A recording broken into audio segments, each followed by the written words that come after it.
for joining us for another informative, educational, and entertaining edition of Music and Medicine with Dr. Charles Modlin, kidney transplant surgeon, board-certified urologist, public speaker, and well-known community national leader for the elimination of health disparities, dedicated to informing you, the listening audience, about important health topics and health information that you, your family, and your community need to know, while at the same time providing you with quality entertainment, because music and entertainment is medicine. Dr. Modlin's co-hosts are Jerome Brown and registered nurse Jonathan Branch, and the program often includes special content expert guests. So, without further ado, here is the host of the show, Dr. Charles Modlin.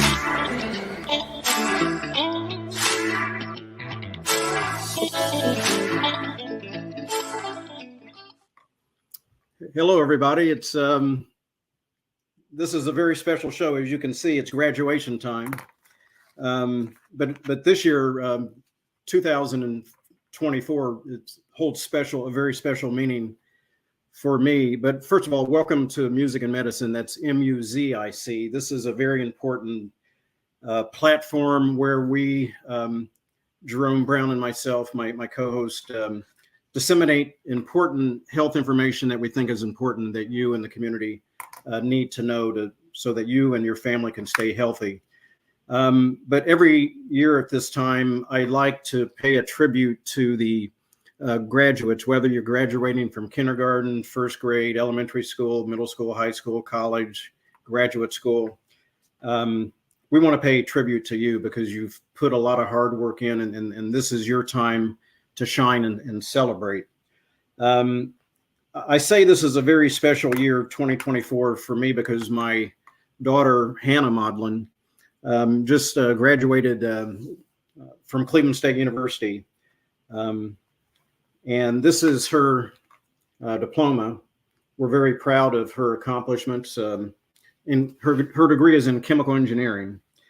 And she and her friends came over to the house, and this is her mortar board. She put a lot of time, several hours into decorating her mortar board. So this is a very special graduation ceremony for Hannah as well. Again, chemical engineering. That was a 5-year bachelor's degree program. So I want to show take some time briefly to show some highlights or some pictures of my daughter, Hannah. Congratulations, Hannah. Again, I'm getting a little emotional. You made it. Chemical engineering degree, Cleveland State University, 2024. So in the top left, those are my 4 children. Hannah, of course, my son, Trey, he's Charles III. Sarah, she has a master's in public health and a biology degree. Hannah, chemical engineering, and Lainey, her name's Meredith. She goes by Lainey, has a computer science degree from Haverford University. Sarah graduated from the College of William and Mary and also Jefferson, and Trey graduated from Texas Tech University. That's my family's pictured, my wife, father-in-law, my 4 kids, myself. And again, this is a very special day and time for me. Now, I want to relate what I consider to be a serious incident. And it's unfortunate that, I feel compelled to tell this story. So we waited 25 years. Hannah went to college. She took some time off work, decided what she wanted to do, and so she's now a chemical engineer. So we waited 25 years to hear Hannah's name called as she crossed the stage and received her college diploma. But as at the start of every graduation, where it's high school or college, the leadership always reminds parents and family to show respect to other family members so that every student can hear their name called, the family can hear their student's name called. But after waiting 25 years, unfortunately, the child who was announced right before my daughter on stage, the family coincidentally was sitting right behind us and made so much noise and ruckus that we, her family, weren't able to hear her name called, but even more so, Hannah herself, standing right on stage next to the announcer, was not able to hear her own name called. So please, I implore you, whenever you go to a college or a high school graduation, please be respectful to the other students and family members around you, because they are just as excited as you are.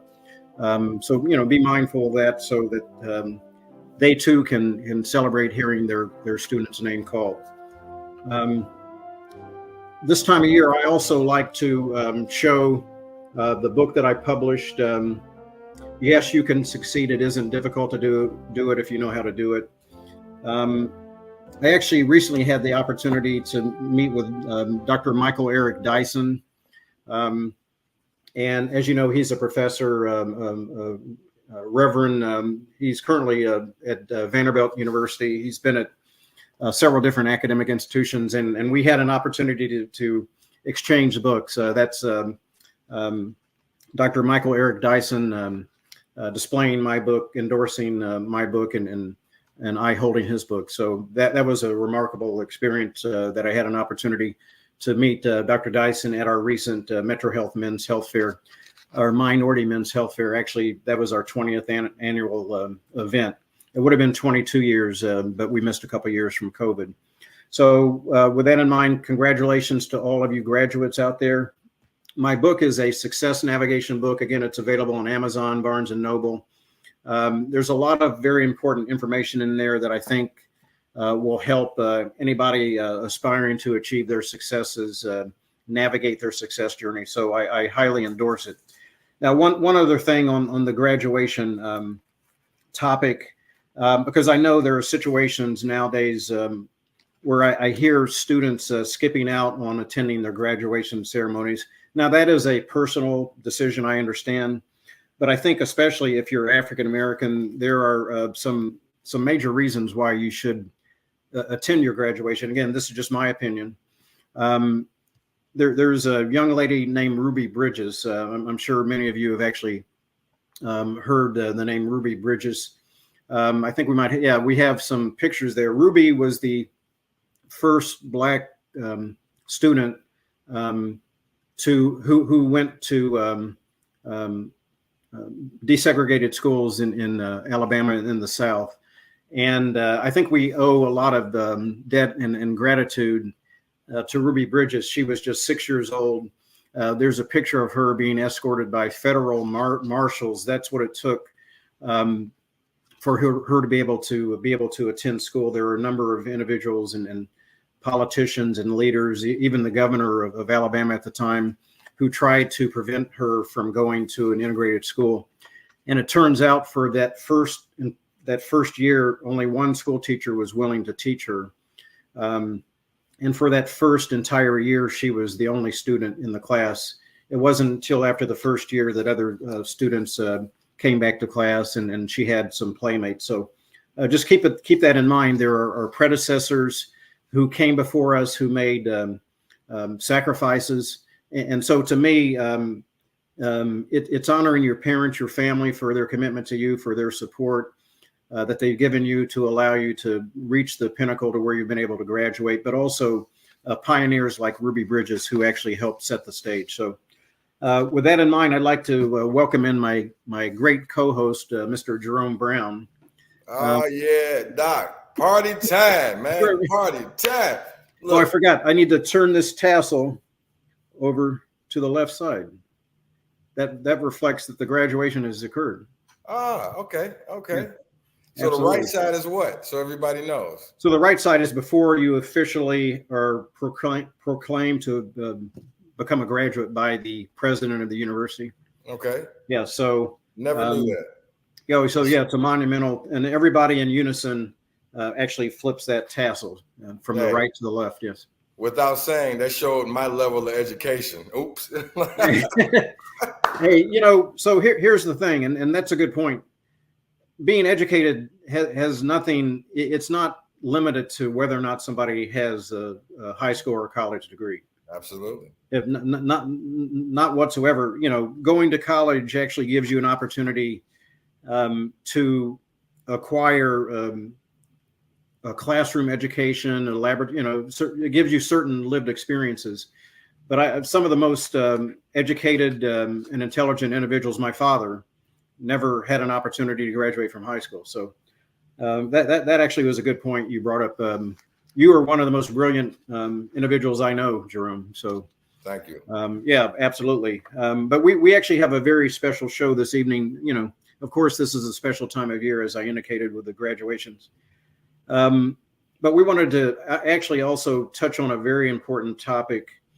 And one of my roles at MetroHealth, I'm Vice President, Chief Health Equity Officer, but really for the past 30 years, I've dedicated my life not only to being a urologist, a kidney transplant surgeon, but also to addressing health disparities, the eradication, the elimination of healthcare disparities that disproportionately afflict people of color, especially African Americans.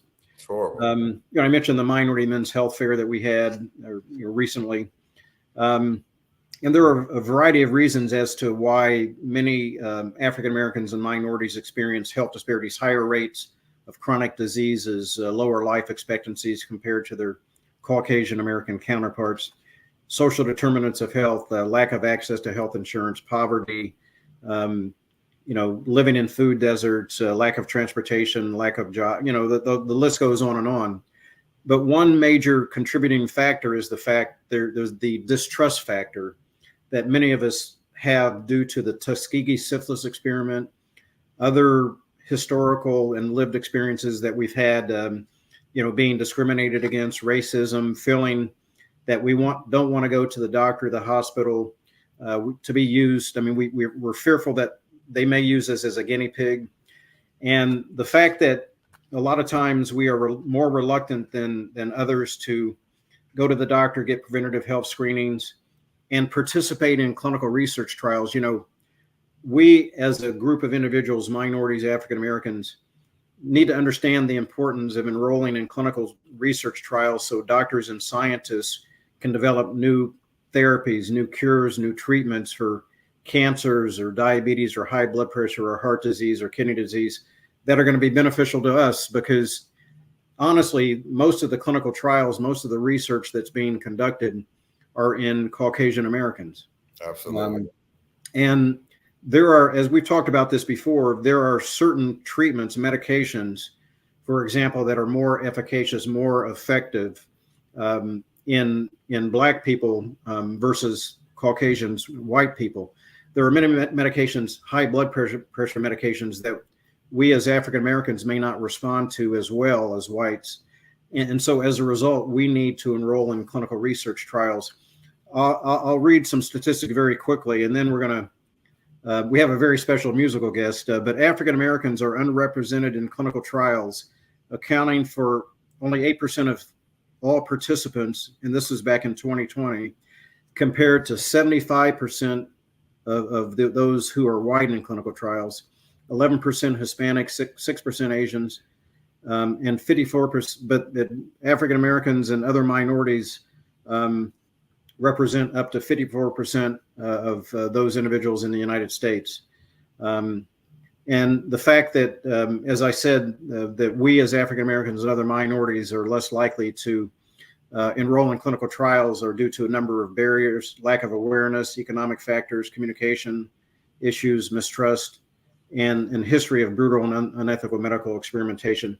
But we're going to have some special guests to come on and talk about that. They probably have some better statistics than I have, but yeah, let's go ahead and introduce and bring our musical guest on this evening. Who do we have? Well, let me tell you about this gentleman here, this king. I'm gonna call him a king because that's what he is. He's performed, Doc, at the Caesar's Palace. He's performed for Barack Obama. He's performed at the U.S. Open. He's performed with orchestras. He has over 1,000 plus performances in general. Okay, he's performed at the Canton Football Hall of Fame Stadium down there, the Pro Football Hall of Fame, actually. A very great friend of mine. I've known this guy for a very long time, so I've seen the process and the levels and the dedication that he's taken. He actually invited me to his wedding. I attended his wedding, which was very, very unique. You know, they had the teepees set up like the Indian style and it was one of the most beautiful weddings I've ever seen in my life. Okay. Wow. So this guy, there's not a lot of people that I would vouch for as far as a character witness. This is one of a very few. I can count them on my hand. Okay. And I stand with him, you know, and I got his back. My guy, his name is Humble G, the Fiddler. Humble G. Hey, there he is. Yes. This guy right here is a special, special guy. And Thank you. His vibrations, it's not the music, his vibrations they spread across this world. And I mean literally, you know, so we're going to get a chance to dig into what he likes to do and his process and how he thinks about things. So again, very humble to introduce my guy, and his name is Humble. How about that? You know, I don't get no better than that. Outstanding.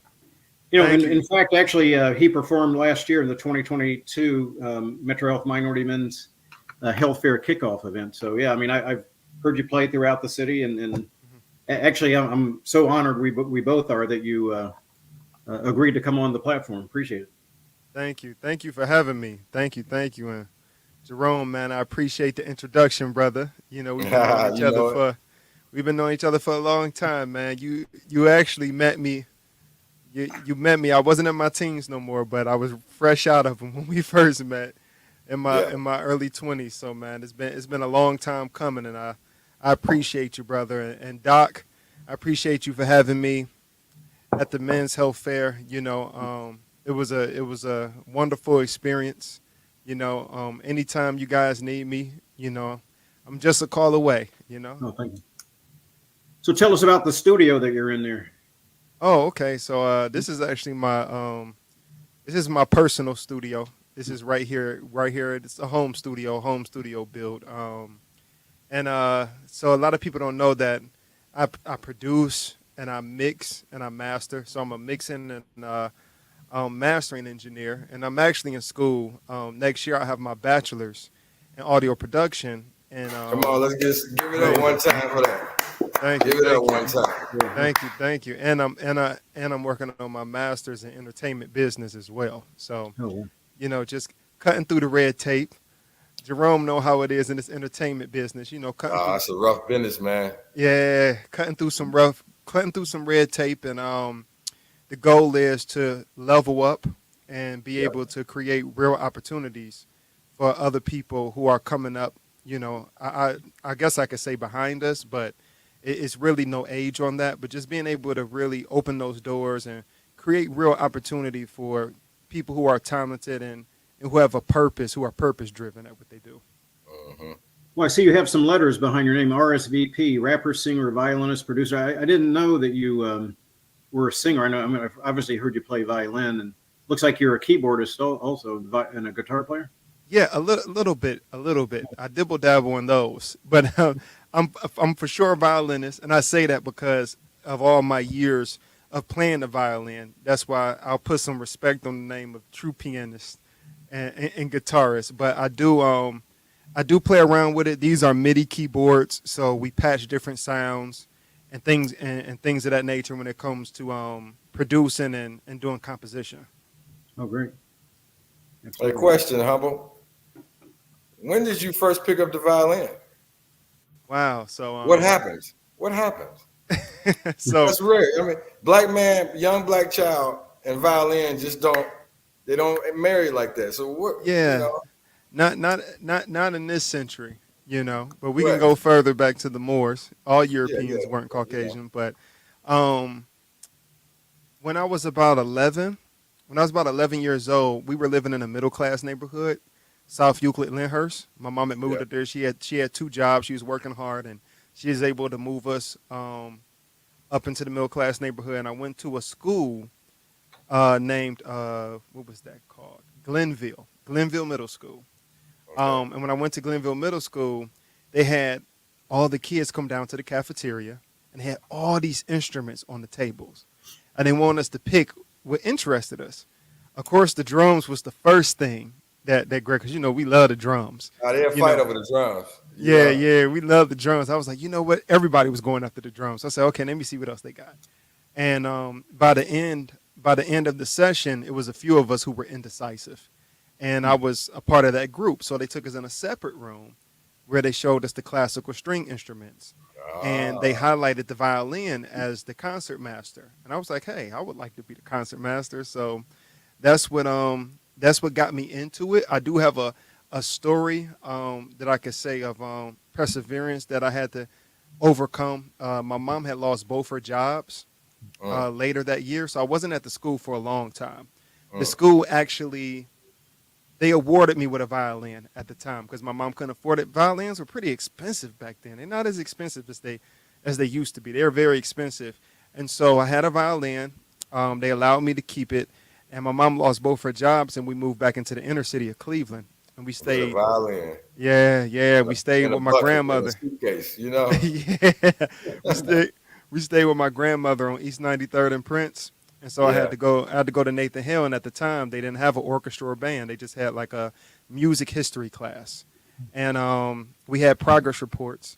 And when the progress report came out, I was given an F for my grade. And my mom was like, wait a minute, this can't be right. So she came up to the school very respectfully, and she wanted to speak to the teacher. And she said, why would you give my son an F? You must not be paying attention to your students, because my son loves music. And he was like, well, he's clowning with all the other kids. And the kids, they stood up for me. He don't clown. He's a little shy and weird anyway. We don't even talk to him like that, you know? and so my mom was like, well, test him. Go ahead, test him. Test him now. You know, so she gave me some chalk, and he started calling out these different notes in treble clef, whole notes, quarter notes, eighth notes, 16th notes. I'm drawing them. And he just wouldn't budge. You know, he was like, y'all could have went home and practiced for this and got him studied up. He just wouldn't budge. He wouldn't give. So the next week they had a show and tell. And my mom said, take your violin in. So show and tell, we know what show and tell is, but for those who don't, you take something in. Man, that's a love show and tell, man. Yeah, you show all your classmates something that they didn't know you did, you know, and you tell them all about it. So I brought my violin in, and I played Celine Dion's "My Heart Will Go On" because that was like the big song at the time. And the students, they loved it. They were like shocked. You know, I think I might have played something of Nelly too at the time. I can't remember which one it was. And they actually respected me more. It was like, oh, okay, he ain't weird. He just different, you know? Yeah. And so the teacher, afterwards, he asked me to stay.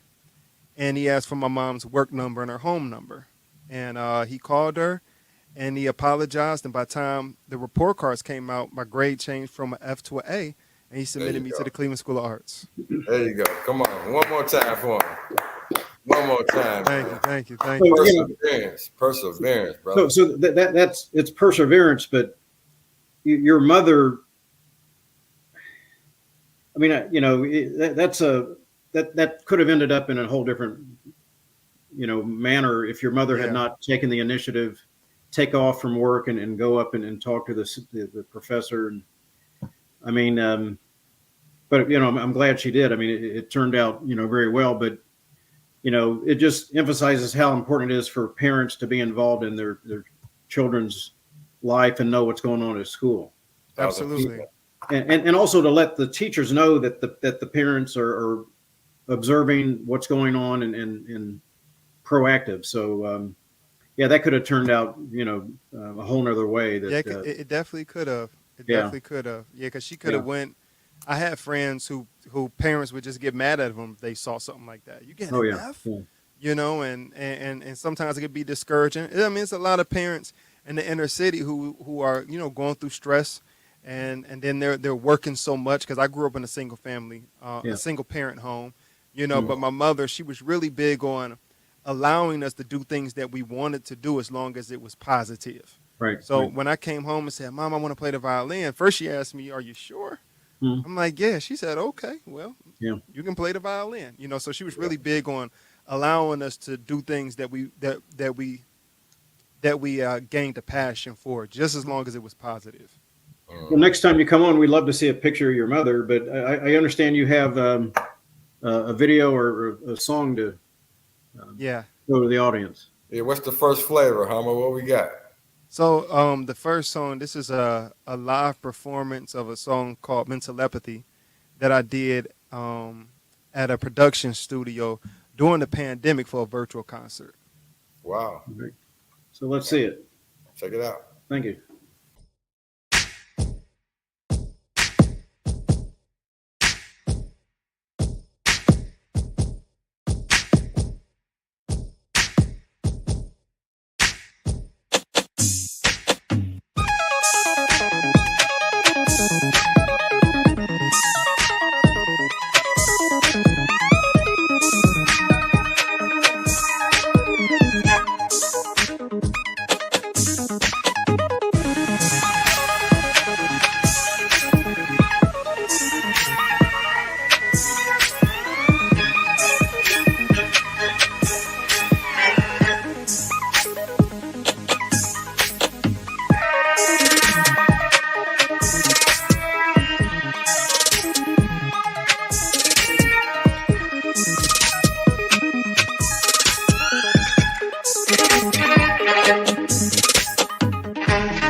Yeah. So as I said, Jerome, we actually have a very special topic, the importance of that minorities, African Americans enroll in clinical research trials to advance new discovery in medicine that's going to help us eliminate a lot of these healthcare disparities.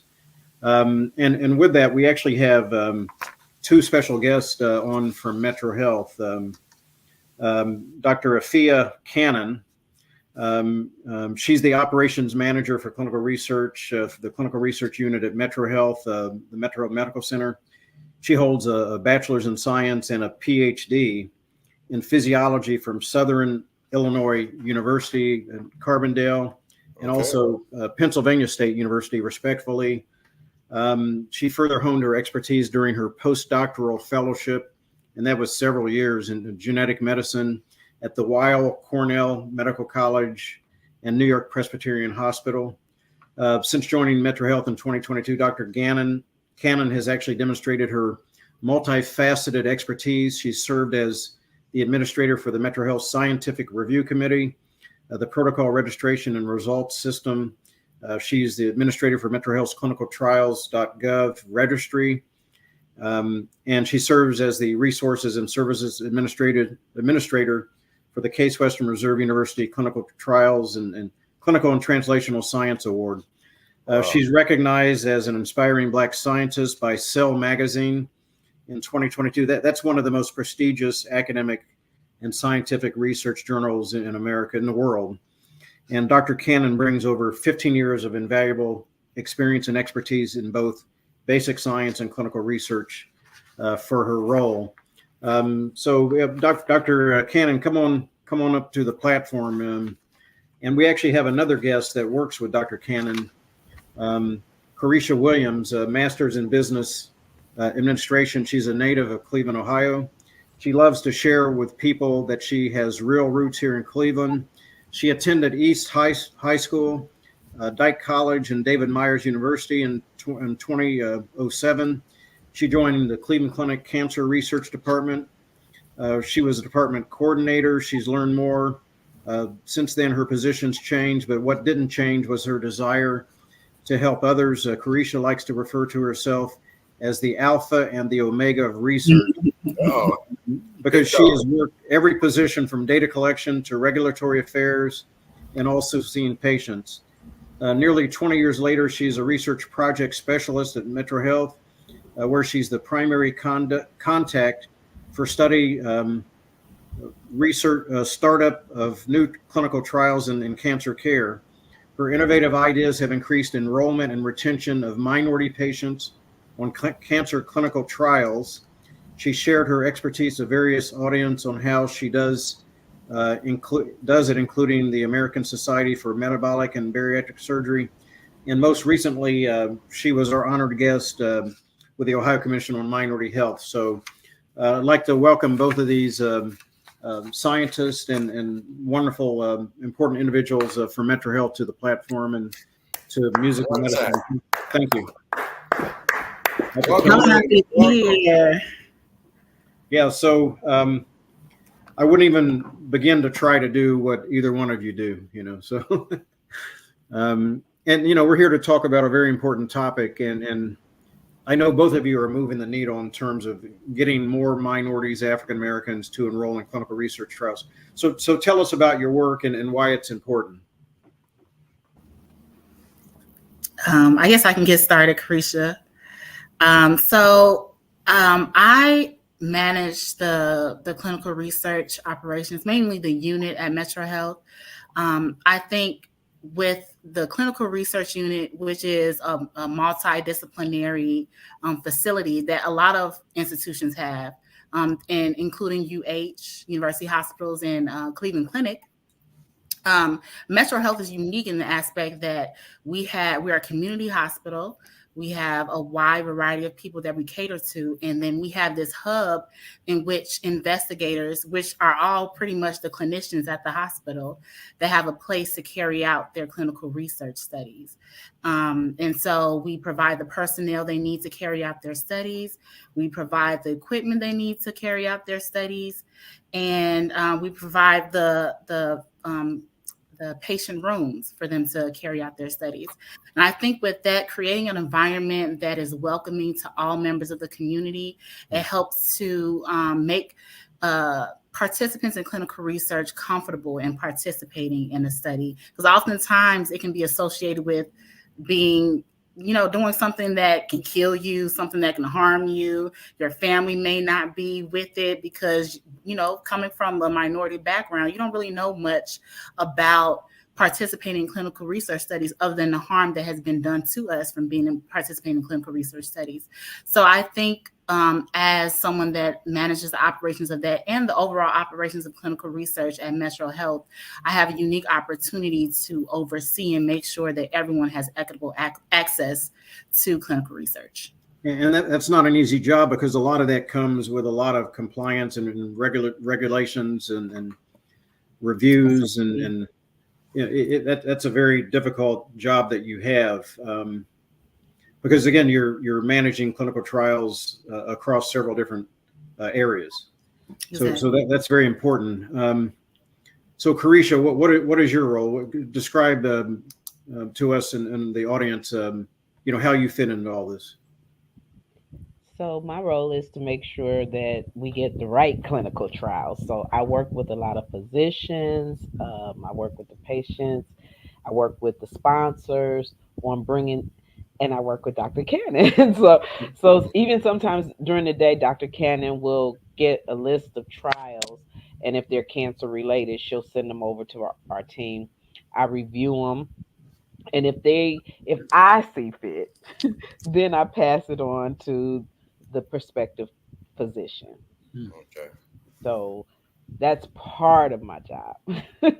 Then the other part is keeping the doctors in order, keeping the research staff in order. Yeah, because there's a lot of credentialing, especially in cancer research, that has to be done. And this is the stuff that I want to get out to the public, to our community, that you have somebody like me working behind the scenes to make sure that everything is done the way it's supposed to be done. And, and I think if they just see in my face, that's enough. And I know it. Sometimes it is. Well, no, the thing is, a couple of weeks ago, you presented to the Ohio Commission on Minority Health, and to a group of individuals from Cleveland Clinic, Metro, University Hospital, Ohio State, University of Cincinnati, cancer physicians across the entire state. You told us about a situation, or it's happened several times, where there was a African American patient, for example, and the cancer physicians, non-physicians of color were speaking to a particular patient. They were reluctant to actually enroll in the clinical trial. You walked into the room, their face lightened up, and tell us about that. So there's a clinical trial for head and neck cancer. There was a young gentleman. He probably was maybe mid-30s, no older than 40. But he was being introduced to a clinical trial, and they're going over everything. And let me first say, I am not a clinician. So, so I have no expertise on the whole cancer thing and what can help and what can't, but I do know research. But going back to the story. So he was sitting there, and again, this is the first day. So not only is he being diagnosed with cancer, he had the medical oncologist talking to him about chemotherapy. He had the radiation oncologist talking to him about radiation therapy. And then here comes the clinical trial unit saying, hey, we have a perfect trial for you this is going to work. This is good for you. And he is sitting there and he is so lost. And I came in there because part of my job was to work with him for the next 6 weeks if he participates in this trial. And so I like to introduce myself. So I came in and I was like, letting her talk, and I'm standing behind her, and he looks up at me and he goes, what are they trying to do to me? And I was like, oh, and honestly, because I couldn't say anything because I'm not a clinician. I was like, oh, don't worry about it. You and we're going to be great for the next 6 weeks. I got you. I won't let them do anything to you. And he goes, where do I sign? Okay. It was that's very important. Yeah. It's about trust, developing relationships and trust. Mrs. Williams, for the audience, what is head and neck cancer for your average person? What is that? We've never heard of it. So it's anything from here to here, and it could be throat cancer, it could be tongue cancer. Okay. It could be, all right. So anything from here to here. That's okay. All right. So Dr. Cannon, why do they call it a clinical trial? Is it like throwing darts at something and hoping it will work? I mean, there's in order to get to the point where treatments are being administered to patients, there had to be a lot of work leading up to that, years and years of research and investigation, and I mean, these medications are not just immediately given to patients. Right, So, exactly. Yeah.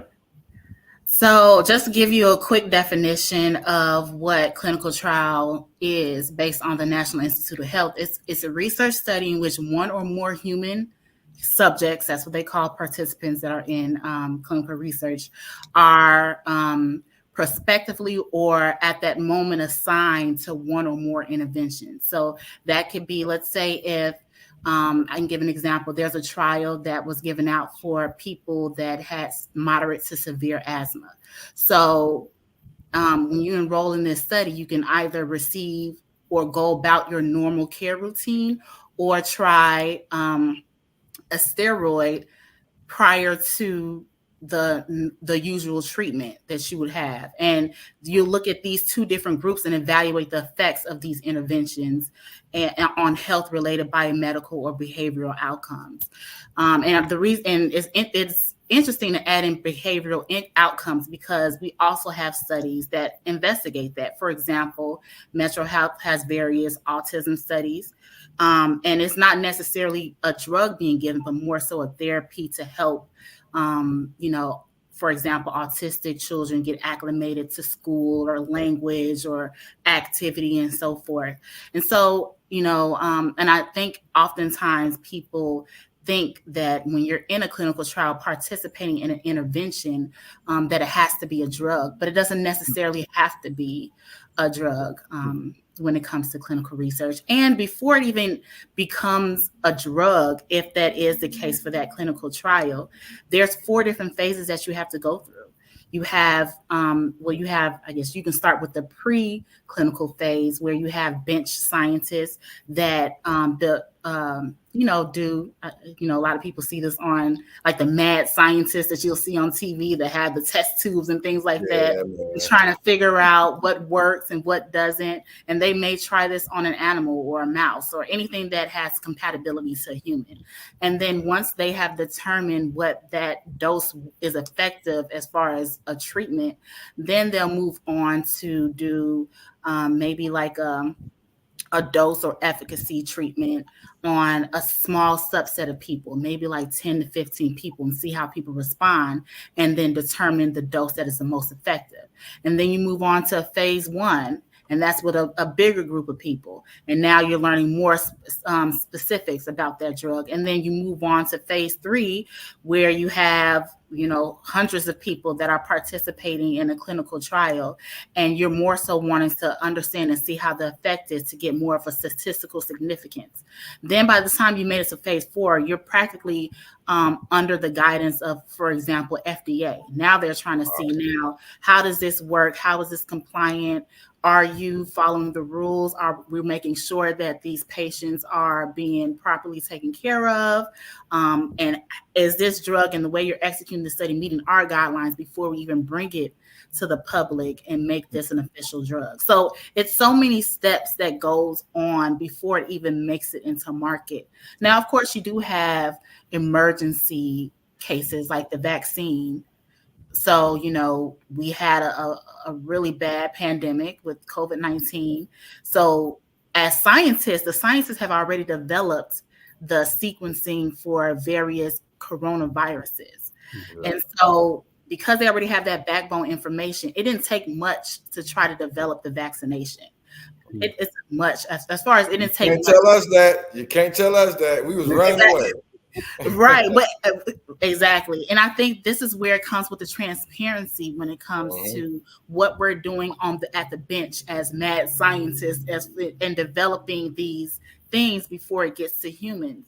So you have these people that are experts in the field of virology or the area of knowing what coronavirus is.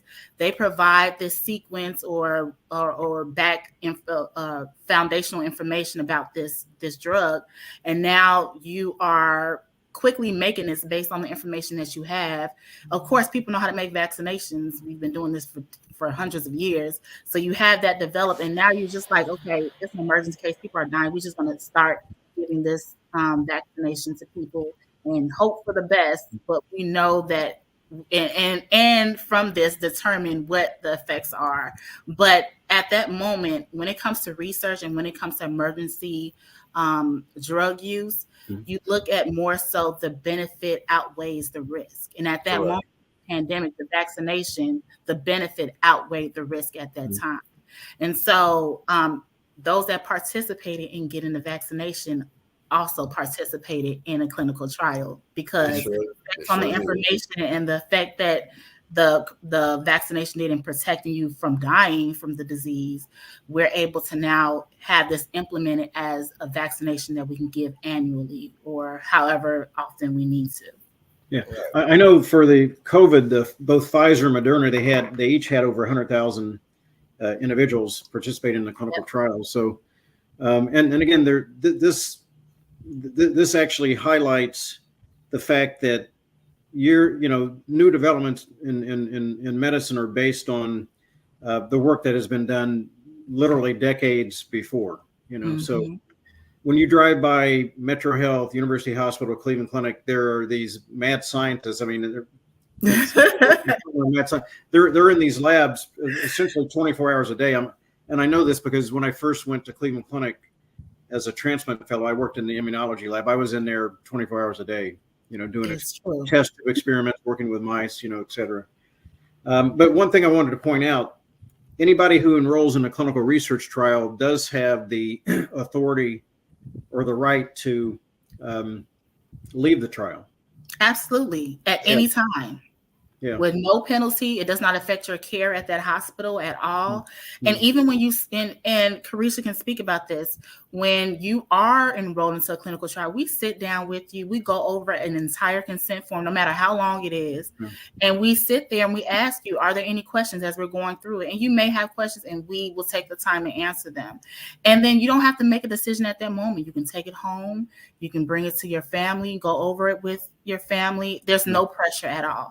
And then we say that even when you enroll, you can withdraw at any time. We don't even have to use your data, your information or anything. And so I truly believe that, the issues that we experienced before as far as participating in clinical trials and not having that protection is not the case now, especially at MetroHealth. That's beautiful. One thing, Jerome, and Humble. I want to bring up something too, Doc, real quick. Yeah, go ahead. Just as important as the medical side with the medicine and stuff like that, we also have a thing that Humble is working on, which is the music therapy. Yeah, that's real big right now. I want Humble to elaborate on what the effects and the wavelengths, and he can give you a little more of a technical point of view on that side of things. Please. New, and he is one of the people that's spearheading this whole movement, which is a scientific fact on how it affects the body. Yeah, please. Yeah. Thank you, and to Dr. Cannon and Ms. Williams, I just want to thank y'all for everything that you're doing. And I just realized your name was Afua. I don't know if I'm correct or not, but I don't know if you have if you might be in the Khan spirituality or have any Ghanaian roots with Afua Friday child. Oh, beautiful, beautiful, beautiful. Okay. Yes. My family's from Ghana. I'm the first generation born in America. So all my family is born and raised in Ghana. We are Shanti, so part of the Khan. And you're right. Afia means a girl born on Friday. So I'm actually very impressed. Yeah. My brother's a Kofi. I'm Kwabena. And my wife's Abena. Okay. I love it. And my son is Kweku. Yeah. Sons, both of my sons are Kweku. Oh, yeah. You got some strong ones there, the bringers of the sweet message. That's good to hear. Yeah. So we amongst family for sure. Yeah, I got some Ghanaian roots. From my African side. I actually went to Latte and got my name on the mountain of the mountain of Latte in Accra. My bad. Oh, wow. Yeah. Asafo Kwabena. Yep. Wow. Yeah. So I'm really, really deep into the Khan spirituality. My wife grew up more in the Yoruba, but I grew up in a Khan and went to the Coombs and everything. So I just wanted to mention it because I saw Afua. I'm like, oh, okay, we got some family on here. So that's beautiful. That's beautiful. All right, Humble. Yes. Yeah. And Absolutely. how you pronounce it again? It's a Fia. Say it again. It's a Fia. The way it's spelled it makes it a little hard to figure out how to say it. The older generation, like the old school people, they say Afua. But but my parents say Afia. They're newer. But the older people would definitely say Afua. Afua. Mm-hmm. Wow. Well, you just taught me how to pronounce it. Exactly. That's right. I've been saying it wrong, but yeah, that's wonderful. I'm really deep on, knowing it's good to know our heritage, where we come from.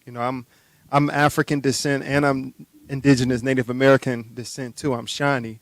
So my people been here in Ohio for over 10,000 years. So I really love to dig deep, in that history. And I'm a noetic scientist. Most people don't know that either. I do have my master's in noetic science from Noetic Science Institution. And we basically prove faith, belief, and intention through historical facts and science. So, and what driven me in that route was going through my priesthood in the Khan. So I won't go on a tangent on that, but yeah, it's a pleasure to meet you. It's a pleasure to meet you. So give us a little bit of that, that musical therapy aspect, so everybody, knows what's going on here and how important that is also in the medical field. Yeah. So, I do all types of music, as you see, RSVP, rapper, singer, violinist, producer, but I'm also a audio engineer. So I do mix and manipulate sound waves and bandwidths and different things of that nature. So what I did was, me and my wife came up with this idea to create a project, a musical project called Mentelepathy, where the intention of the music is to heal. And so we went to do every song in the key of C major. Now, C major in music and music theory is the only scale where every note is natural. So there's no flats and there's no sharps. So sonically, when you hear this music, it reaches you in a natural state. And it's been proven scientifically by listening to music in the key of C major creates new neural pathways that release dopamine and helps with stress and stress, depression, different things of that nature. If you ever been to a casino, most of the music is all of the music is played in C major, so people can be happy while they lose money. So it's a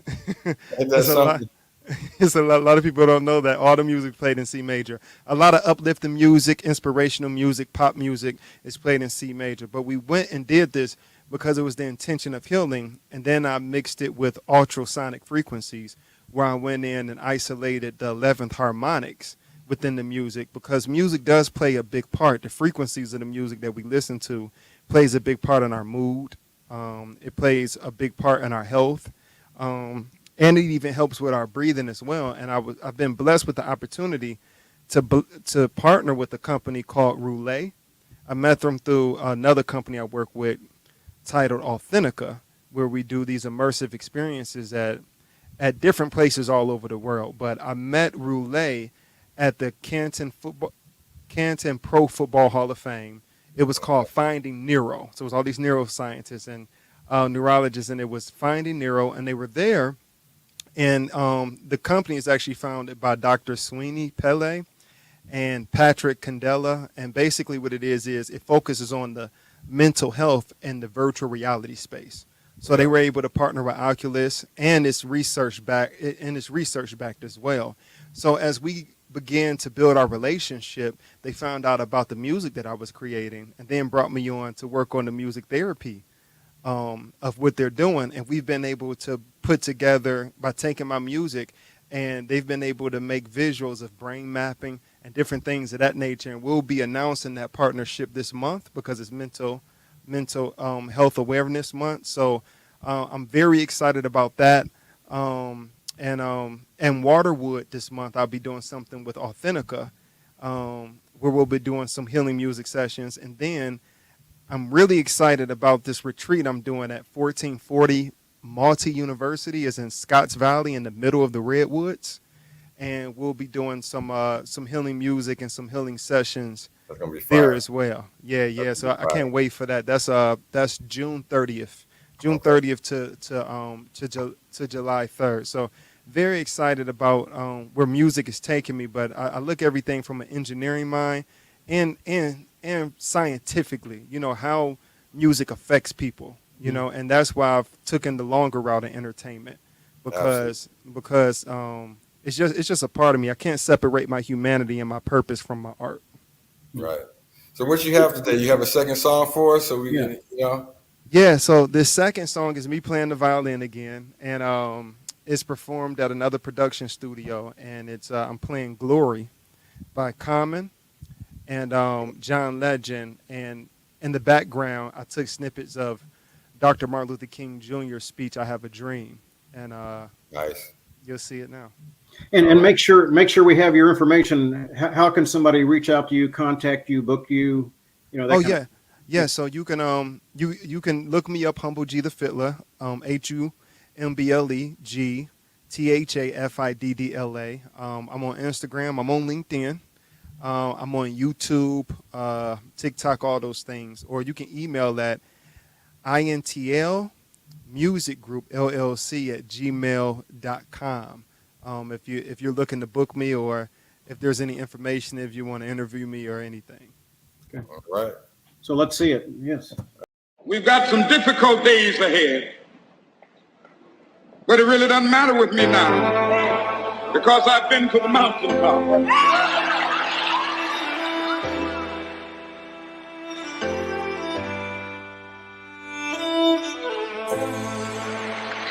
Like anybody, I would like to live a long life. Longevity has its place. But I'm not concerned about that now. I just want to do God's will. And He has allowed me to go up to the mountain. And I've looked over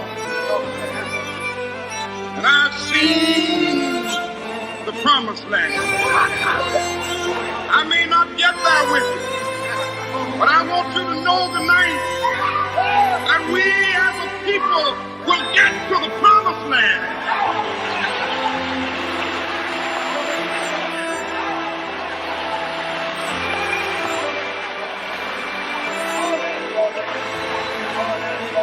So I'm happy tonight. I'm not worried about anything. I'm not fearing anything. Mine eyes have seen the glory of the coming of the Lord.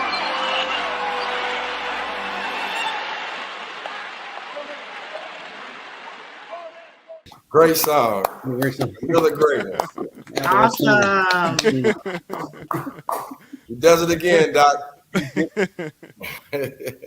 So I'll like I said, I almost went into music, so I would have never risen to his level, but that's why I decided to go into medicine. So. There you go. But actually, so Koretia Williams and Dr. Cannon, how would somebody get in touch with either one of you young ladies at MetroHealth if they're interested in learning more about a clinical trial, enrolling in a clinical trial for themselves or for a family member? I guess I can go. So for general research studies, we have a email address that people can send emails to me in our research unit about any or inquiring about any clinical research studies. And this is to researchinme@metrohealth.org. And you can just put down that you're interested in a clinical research study, what that will entail, or what if you have any questions about that, we're happy to provide you with the information that you need, and we'll contact you within 1 business day.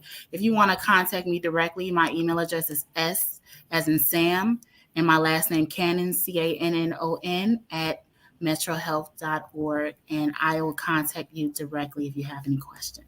Thank you. So Koretia, how about yourself? So you can reach me at kwilliams, the number 7 at metrohealth.org, or you can contact me by calling 216-778-5470. And because this is a national program, music and medicine, if somebody doesn't live in the metro area, I know there's a national website with clinicaltrials.gov, G-O-V, clinicaltrials.gov.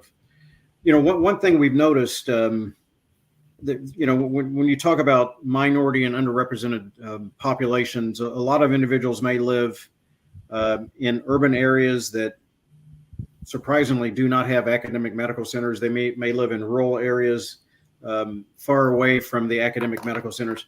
Most clinical trials occur in what we call academic medical centers. That's where research is ongoing. And a number of minorities and underserved patients live in areas where they're just small rural hospitals that provide great clinical care, but maybe don't provide the clinical research trials. And so it's important for patients themselves to be aware of the importance of clinical research trials, that these research trials do exist. If they've been given a particular diagnosis, if they've been told that there may not be hope for them, if the current therapy or treatments that they're on and being prescribed are not perhaps working, we encourage, we try to empower individuals with this knowledge to where they can advocate for themselves. Ask your attending physicians if there are any clinical trials that might help your particular situation. You can actually, as we said, go online yourself and investigate. But that's one reason why many minorities don't participate. They're not aware of the fact that these trials exist or the options or the importance. Starting off on the show, I read some statistics. I don't know how accurate those are. I mean, are those accurate? African Americans are underrepresented in clinical trials, accounting for only about 8% of participants compared to the participants that are 75% white, 11% Hispanic, and 6% Asian. I'm surprised the Asian participation rate would be so. So I'm not sure. Are these statistics accurate or on target? They're around the ballpark. I don't know if Koretia, if you would agree, but those are the correct numbers. I know the FDA just published some numbers last year that are similar: 10% Black, 6% Hispanic. Scary. I don't know about you, Koretia. I agree with that. And I wish I was in my office because I have a list of MetroHealth's population, just right. And we have, I think, I'm sorry, maybe about, gosh, I wish I remember, about 54% African American patients that come to MetroHealth, and out of those numbers, we literally last year alone we probably enrolled. Well, last year alone, enrollment was pretty down in the whole department, but we probably enrolled 2 African Americans on trial. That's crazy. In cancer care. But I have dedicated my time, my energy to making sure that they know I hold listening groups. That's when I get out. So I'm an in your purse type of person, in your face type of person. So I get out and I go down to the waiting room. I host listening tours. I talk to physicians because I build relationships between departments. There is so many things, and there's resources out there for those patients that want to participate in clinical trials but can't participate in them because maybe they do live too far. But we Cancer Care we get a grant every year. And it's not a lot of money, but it's $20,000, and we use that just for lift accounts for our patients. So, I mean, it doesn't matter where you are. That's what I love about MetroHealth. It doesn't matter where you are. We can get you where you need to be. Period. Absolutely. I have a question because our numbers are so low as far as the people participating in this. Give me one success story without getting in depth of personal information or anything like that. To where the trial works for the patient. So I'm glad you asked that because I've been wanting to share it. So we've had a young gentleman come in. He was probably around 31 years old. Now, unfortunately, well, I shouldn't say unfortunately, but he was a Caucasian. But I want you to know that age is a thing too, that people don't, because of their age, they want to sign up for clinical trials. So he was like 31 years old, and he had melanoma, which is skin cancer. He had a knot, and I kid you not, it was bigger than two golf balls put together. Now, how do you get to that point, where you got this huge thing on your head and you don't go to the doctor? Right. So by the time he had gotten to us, he was stage 4. He participated in a clinical trial, and because of him, they realized that immunotherapy before treatment it showed better results. And so for that, the standard of care changed, and he benefited from that. So he's now in remission. He now has a family. Like this kid, I mean, he was close. I mean, cancer. But he's married. He has a child now. And the only side effect that he actually had for participating in that clinical trial was that his hair went gray. So he was a 31-year-old gray hair man. But that's even coming back now. Yeah. So we're clear on things. What's immunotherapy? So immunotherapy, yeah. Immunotherapy. Yeah. Well, Dr. Cannon would be able to come in. So I'm not very well versed in the cancer area, but I know that immunotherapy is a form of trying to control your immune response. So they may suppress a lot of they call it like cytokines or things that cause the inflammation, which is what exacerbates cancer. So if they're able to suppress that prior to treatment, then that may help improve the overall. I'm not sure if he received chemotherapy or what, Koretia, but that may have been what has helped him to respond to the treatment. And sometimes they go as far as so, your immune system, you have T cells and B cells, Jerome, lymphocytes, and sometimes they actually will remove those immune cells from your body and activate them in such a way, then reinfuse them in your body to where they can actually fight the cancer cells. They use your own immune cells to fight the cancer cells, and so I mean there are very many different ways in which they can give interferon or interleukin, things like that. Very several different ways in which they can activate one's immune system to fight off the cancer. And there's certain cancers, obviously, that the immune system actually, the cells can become cancerous themselves. Yeah. Lymphomas, leukemias, things like that. So, but this one patient, Koretia, actually, even though he himself is doing better, he's actually contributed to saving the lives of countless numbers of individuals, not only locally, but nationally and even perhaps even worldwide, because of this new discovery, because he was willing to participate in this clinical trial.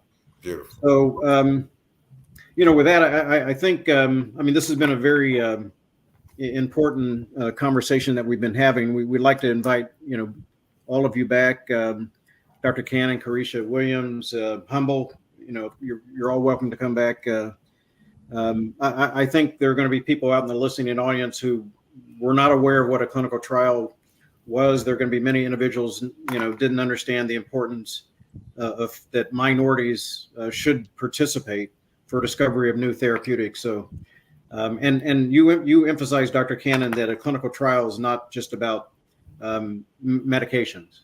Exactly. There's behavioral health. There's radiation. There's other devices and devices. A lot of that too. Yeah. Music therapy, we learned a lot about exactly. I meant to tell you, so this trial that I was working on, when the gentleman looked up at me and said, "What are they doing?" That was what I did, and I came up with that because we were sitting in this room for like 5-10 minutes, and I mean it's not a lot of time, but I said every day, like, tell me what song you want to hear, and so I started playing music, and now that's a practice in our department when they're on that trial, that they listen to music. And I could also tell how my patient was feeling when they told me, I said, what are we listening to today? You know, some days it was punk rock, some days it was, you know, gospel. And, you know, some days they would go, I don't want to hear anything, because they didn't want whatever that mood was that they were in. They didn't want it swayed. So, you know, I'm angry right now and I'm just going to stay angry. But if you put on that music, I might not be so angry anymore. And so I just kind of went with the flow, but I did use music. I think music is definitely a healer for sure. So Koretia, I don't know, several months ago, I dedicated an entire show on 70s music. 70s music is my favorite music. So I think if you just play 70s music, everybody's going to be cool. And believe it or not, that was a popular request. Seriously. Absolutely. Speaking of 70s, sorry. Yeah. Go ahead, please. Speaking of 70s music, I'm actually working on a project with the legendary Boosie Collins. Nice. Right now, yeah. Shout out to Boosie. Boosie Collins. He's pure love, man. He's pure love. Yeah. Awesome. Well, I wanted to actually thank Russell Johnson, our producer. He's shy. You never see him on camera. He can come on if he wants, but he's the one that puts all this together, all the photos and the contact information, the videos. And so, thank you to Russell Johnson. All right, Russell. Thank you. Russ. I didn't get a chance to tell any jokes tonight, Jerome. Oh Lord. So next time. You're in a good mood right now. Next time. Okay. But, again, congratulations to all the graduates out there. Thank you, Koretia Williams, Dr. Cannon, for coming on to the platform. I want everybody to stay tuned. Tell everybody about this program. I think we're improving and saving lives out there. So until next time, music and medicine. Peace. Hey, we have one more song. We're going to, Humble G is going to send us out.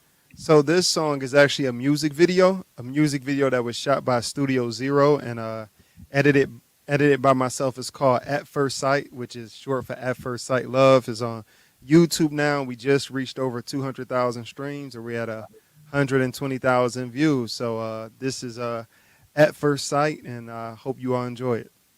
All right. 120,001. Oh, he pulled it up there. Okay.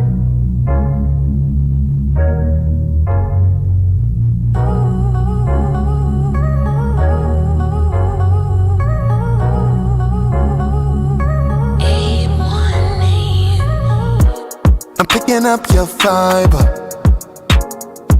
and I like the vibes on you. Girl, this really something about you, baby. Damn, you drive me crazy. Think about you daily. Oh no, can that mean I'm falling in love? Falling for you, off a sight. What do? I hope you fall for me too. But why do I know the energy feel so familiar? Oh girl, how can this be when we just met up? Oh girl, la la la love, at first sight love. La la la love, at first sight. La la la love, at first sight love.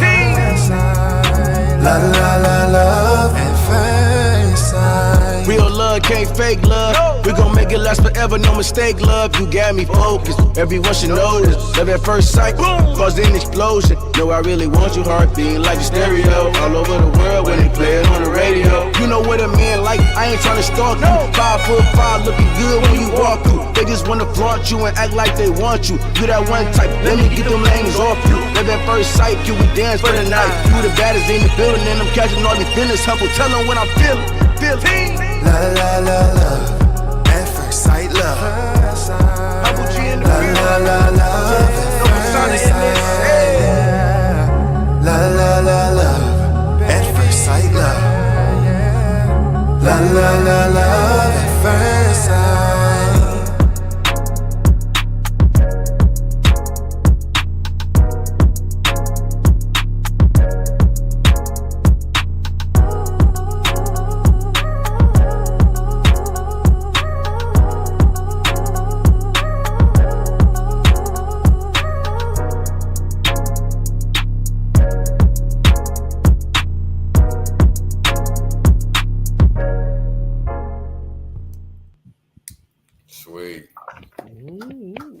outstanding.